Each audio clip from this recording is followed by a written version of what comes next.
Hello again. This is Nick Roach. We're outside again. Getting a little chilly now. As this evening we'll hear the birds going to bed, chirping away, and probably some insects flying around. Hopefully we'll be okay. I'd like to say a few words about slowing down.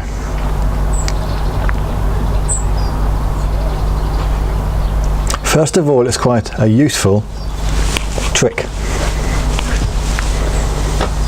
If you're looking to be more conscious and more self-aware at any moment, all the time, an important thing to do, an important activity or action, is to slow everything down. You see, what often happens is in day-to-day activity, we get used to doing one thing, knowing all the time we've got to do the next thing. While we're doing that, we know we've got to do the next thing, and while we're doing all of them, we know we've got to do all these other things. And one activity flows into the next activity, flows to the next activity, and before you know it, you've been lost in the activity of the day, all day, being busy the whole time. That's the world we live in, a lot of us. And the idea of sitting down in meditation for 2 hours a day, well, that's just silly. For a lot of people, there's too much to do. We are just too busy. I didn't mention aeroplanes, did I?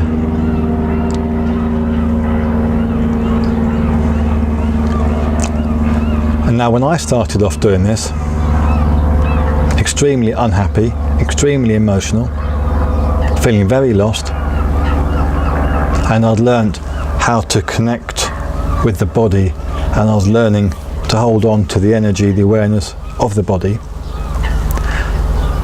A useful tool for me was going for walks through the woods and feeling the feet, my feet, and moving slowly, feeling every step, every movement, a bit like they do in Tai Chi. The slow movements, the conscious movements, and by moving consciously, the energy of momentum, of rushing, of activity is focused and slows down. And this can be done when walking to the bus, walking to the shops, even making a cup of tea. You can slowly. And then when speaking, just ever so imperceptibly so slower, rather than as we usually do, just saying quickly to get the words out.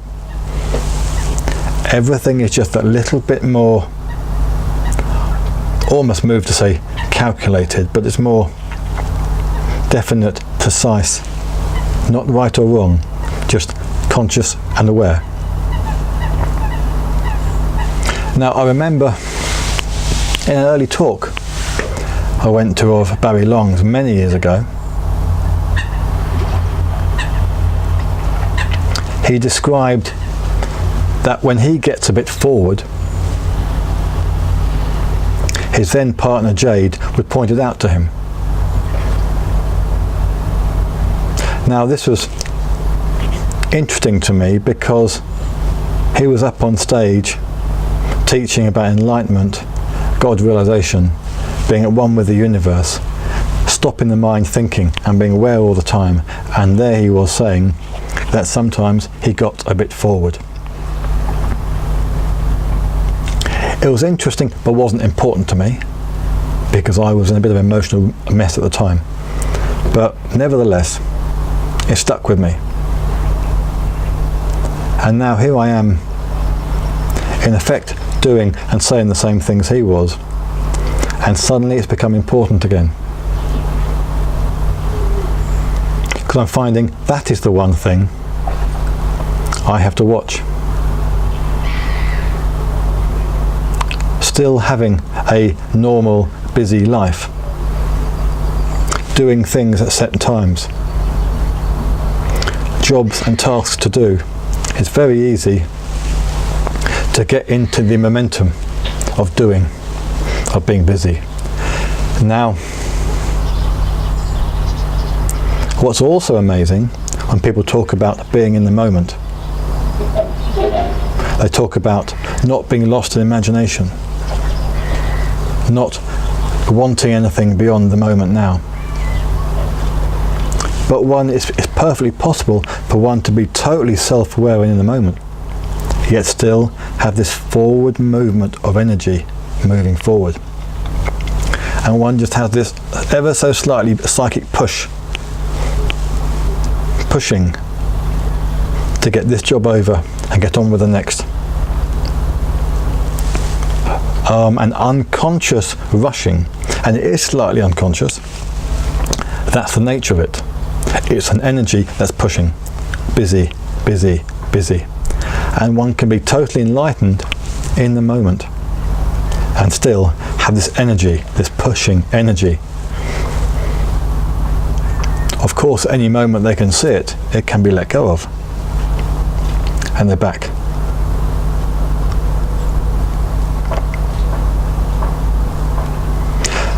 So this slowing down is actually quite vital for people on almost any level, let's say, of the spiritual life. In the early stages, it helps one to connect with the energy behind the body, with the energy of being,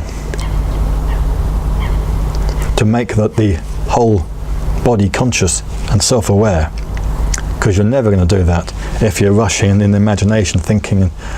So by slowing down, help one connect with the body and make the movements conscious and make the body conscious. But slowing down is always a good thing to do occasionally. There might be times when one has to rush, so you have to rush. So be it. That's life. But whenever possible, whatever action, if you just put the pause ever so slightly into the movement, whatever you're doing, aware that you're doing it, it will not only connect with the body, but even when the body's fully conscious and you're self-aware all the time, it just stops this energy of momentum taking over. Because what can happen otherwise is you can start to feel ever so slightly out of sorts, things not quite right, and you can look around and thinking, but everything's fine, I don't know what the problem is. It's just this energy pushing behind the scenes, and all one has to do is just do things a little bit slower, and that's gone. So slowing down is such a simple practice. Of all the spiritual practices in the world, of sitting for 2 hours in meditation, of running long marathons, of putting up with extreme physical pain, or giving all your belongings away and having nothing, or starving yourself, or whatever you try to do, just do things slower, ever so slightly slower, to slow the body, slow the mind, slow the energy, and everything fits back into place.